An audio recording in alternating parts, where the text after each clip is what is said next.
Okay, so I make these videos to help people. Um, I'm starting to realize I'm coming into myself. I'm coming into my purpose, and I'm starting to realize it doesn't matter. I shouldn't make these videos for what people think. I shouldn't make these people based on people's opinion. It's my job to tell you guys these things, so you guys can start moving in the right directions that God wants you to move into, right? Because we're all different. We're all created different, and we all have different purposes. Okay, so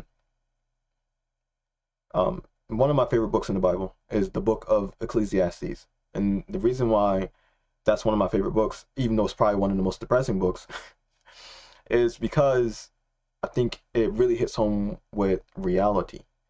And what I mean by that is, some of you guys saw me crash out, um, and just have a hard time. And then now I'm doing really good. I'm actually doing amazing. And I think it's because I'm so far closer to God through battling through all of this. And I have tremendous faith, very tremendous faith now, and I feel good. I feel comfortable. But going through what I went through showed me that nothing matters, just like the book of Ecclesiastes teaches. Basically, to sum up the book of Ecclesiastes, it basically tells you that life is meaningless. It tells you that it doesn't matter if you're rich or poor. It tells you that um, life is a crapshoot. It ultimately, whatever happens, ultimately does not matter too much. And the only thing that really matters is God. Like, you guys should honestly read the book so you understand exactly what I'm saying. But that's the that's the summary of Book of Ecclesiastes. The only constant in life is God. And why is that? It's because if you most of you live life, a good chunk of life around. Most of you in your 20s or your 30s. Some of you in your 40s, right? Some in your 50s, maybe 60s, right? Y'all have lived a decent part of life. If you look over your life, it's been up and down roller coaster ride, right? It's never all good. And that's because that's how life is in general. The book of Ecclesiastes tells you that life is fair. But at the end of the book, it tells you that God is a constant. Why? Because when this is all over, there's nothing but goodness and prosperity for everyone. When it's all said and done, when I'm packed up, when you're packed up, and we're in a box or in the ground, or we're dust, because we're going to get cremated, it doesn't matter which way you do it, we're going somewhere. And if you pick God, you're going to heaven and you're going to live forever. And I mean forever, 100%. There's no doubt in my mind that we will live forever. I can promise you. The things God tells me about eternity, because he tried to explain it to me one day, and at the time I couldn't really process what he was talking about. But after thinking on it and talking some things over through with some people, now I got a better grasp of what he's really talking about. Because again, I told you, Christianity is true, and God literally does talk to me. I realized, like, I've seen some people suffer in life. I watched this one guy. Oh, I haven't watched him, but I talked to this one person about this guy who lost his kids. I mean, I lost my kids, but what I'm talking about is another guy, and he's suffering through that. And I realized the reason this guy is suffering is because he needed, in a way, when you have kids, you're so attached to them. When you're a good father, when you're a loving father, when you're a father that wants to raise his kids, especially if you want to raise them the right way, and you want that love and nurturing that family that you were supposed to be having in the first place, when it's taken from you, there's a void that's ripped apart. And the only way to fill that void is God. And that's why I'm talking about the book of Ecclesiastes and the consistency of God. There's times in life where it's going to be hard and you're going to struggle and you're going to be down. But so if you have real faith, tremendous faith, God will get you through, because you know at the end of the day, none of this ultimately matters. And I'm not saying that in a negative. I'm saying that it, to be free in life is to understand nothing you do matters. You don't have to take it as, I'm not going to say take it seriously. You should take things seriously. But if you, okay, perfect example. If you get ripped off, God's going to take care of it. It may not be on your time, but God will take care of it. If you mess up and you know you messed up and you take accountability for your mess up, God will let you know 100%, because he's very honest. I can promise you he's very honest. I got a lot of stuff to tell you guys about what he says to me. He'll let you know you messed up, but he will forgive you for your mess ups, especially if you're honest and you ask for forgiveness. So that's what I mean. There's nothing you can't be forgiven for. There's nothing you can't be redeemed for. There's nothing you can't come back from. Even if you get screwed over, God will save you from everything. You can live the worst life, but you can't. If you give your life to God, there is no worse life. That's why I love the book of Ecclesiastes, because it talks about being poor, doesn't matter.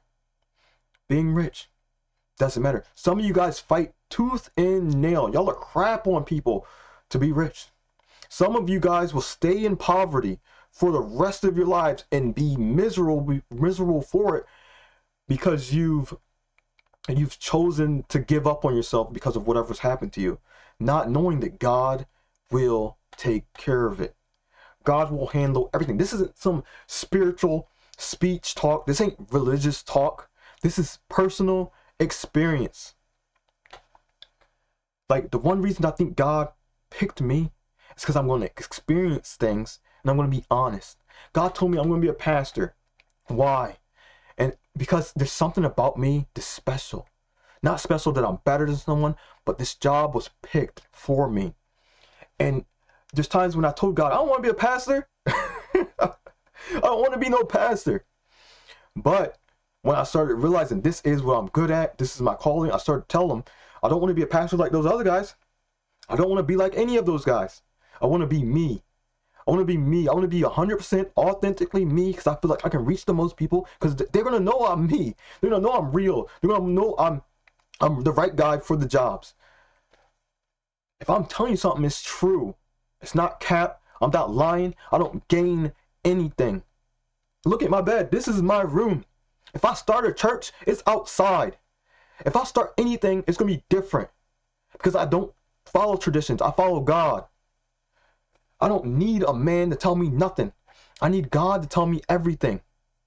When I need answers, I go to God every single time. Like, there's so much I want to tell you guys, and there's nothing you have to worry about. Like, the whole Bible is a guide. It's a guide. It's not a rule book. It's a guide. And there's certain things missing. And the person that can answer those questions for you is God. Stop looking at it and thinking you know every single thing. You don't. You have to get God to give you the answers. And he can speak to everyone. He told me. Maybe not the way he speaks to me, but he will communicate with you if you're open to it. Life is easy, but sometimes you have to let things go and let God work. God is always in control, and you may not get things the way you want it. Like, perfect example. One of the reasons why it was so hard for me to let my kids go is God told me to let them go if I didn't clear that for anyone. God told me to let them go when she first left. He told me to let her go. He told me to let the kids go. But I couldn't really process that, nor did I want to really let them go. I didn't understand if it was God saying that, or did I have certain biases. But there was something telling me it was God, right? I just knew, like, I could feel it. And I knew I didn't have any messed up reasons for wanting to let them go. Who wants to let their fucking kids go? Sorry for my language, but that's the truth. Who wants to do that? And I knew in my mind, I'm like, when am I ever going to see them? I don't know if I'm going to see them. I want to raise my girls. I know how to raise them. I know how to be the perfect dad. I don't know when I'm going to get my kids. But that's not the problem. I need to let go and let God work. If I'm meant to have them, I will have them. God will give them to me. That's the facts. I have nothing to worry about. And my freak out caused things to make things worse. And that's how most people are in general. Most people have to freak out because we have to control every little thing in our lives. We have to. And I realized I don't have to control anything. I just got to do the things that God tells me, because he communicates with me on a daily basis. I have to do what is right, do what is just, and work as hard as I want certain things. And so those things will be given to me. Like, if I trusted God from the beginning, I still think things would have sucked, right? Because we're going to suffer. You know, God doesn't promise good times all the time.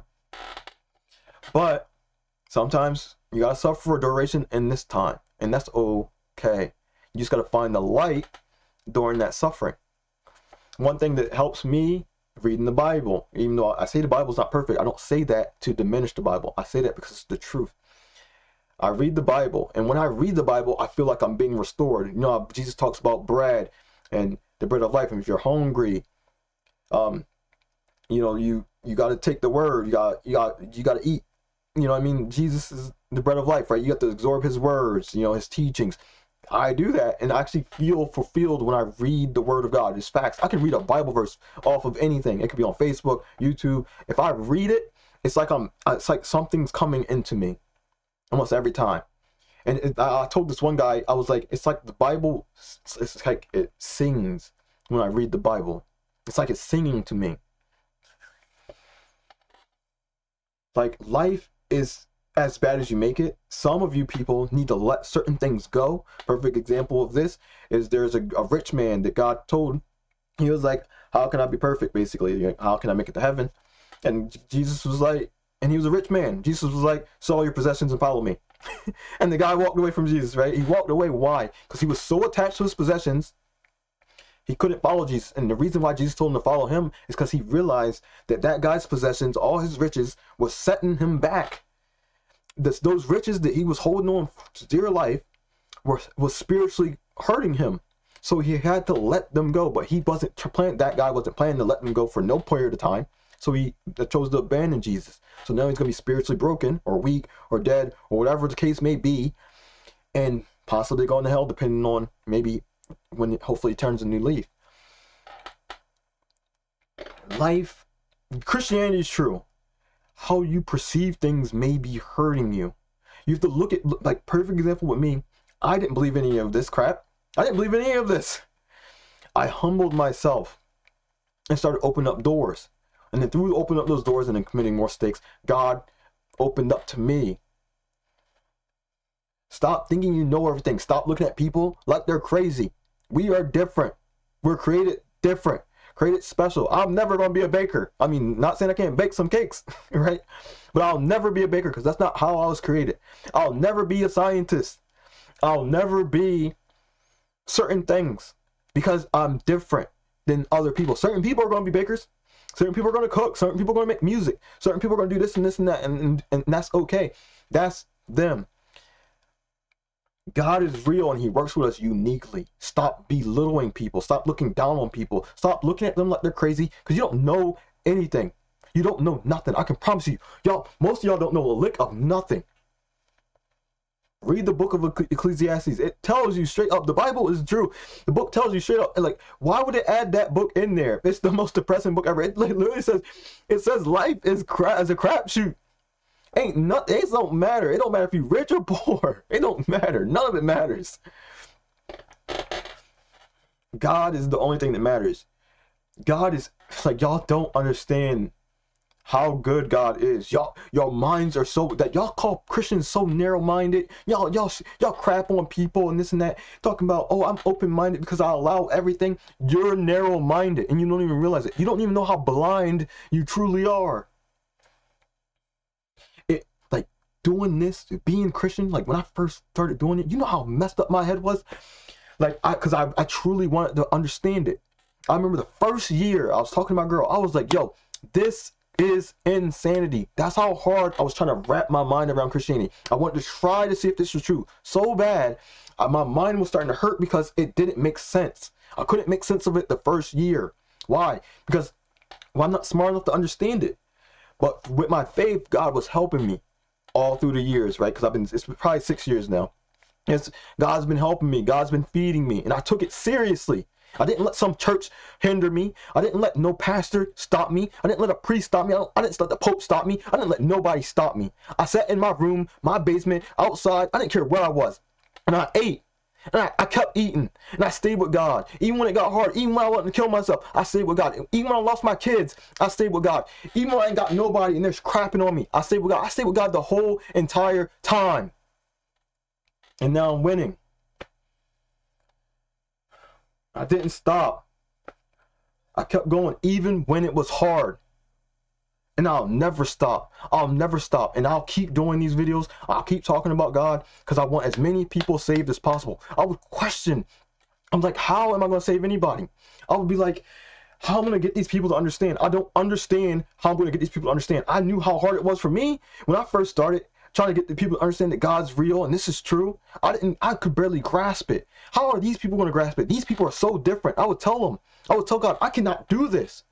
These people don't listen. They don't listen to nobody. They do what they want because they don't care about nobody. How am I going to help these people? How am I going to save these people?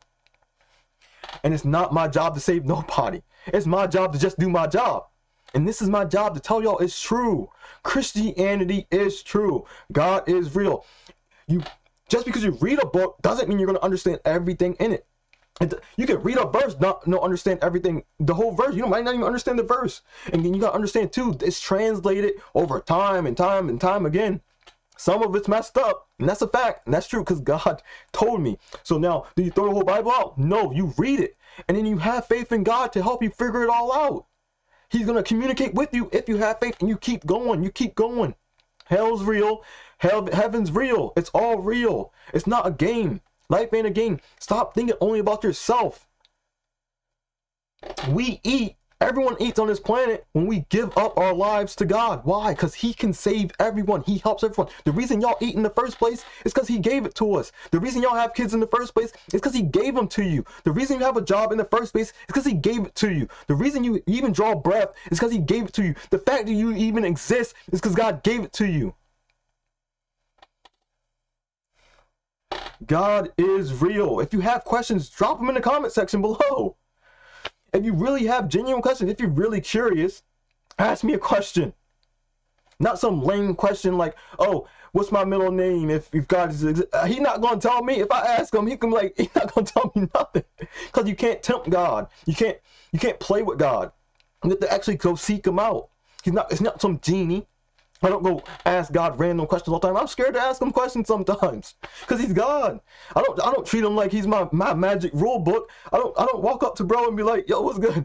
I don't. When I ask him questions, I'm very serious. I'm very respectful, and I hope that he answers the question because sometimes he's not going to. Sometimes he chooses not to tell me certain things for whatever reason he chooses to, and I respect that because I understand God. God can do what he wants, and it's not my position to question him or to judge him, or to do anything. I'll do whatever he tells me to do.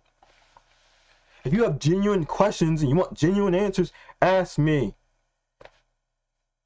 And drop it in the comments section below. I'm telling you guys the truth. This is real. All of it's real. It's not cap. I don't go to church. I'm not some mind-controlled, blinded, got caught up in someone. I did this by myself.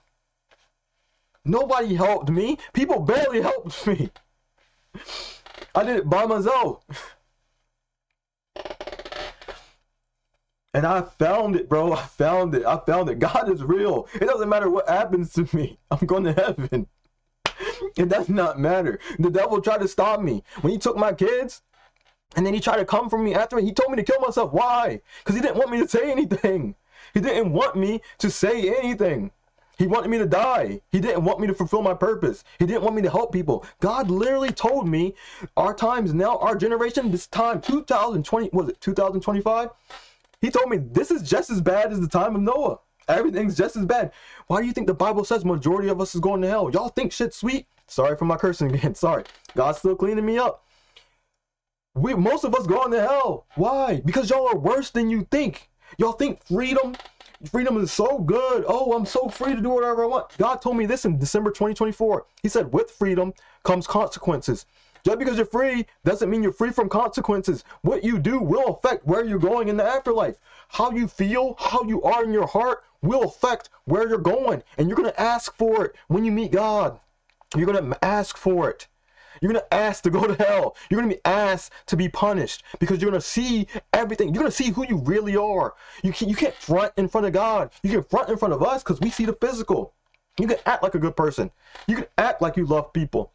You can act, but you can't act. God can see everything. God can see your heart. God knows your intentions. God knows your thoughts. God knows everything. When you see God, you can't lie to him, and you can't lie to yourself. He's going to show you everything. I'm telling you, God is real. It's all real.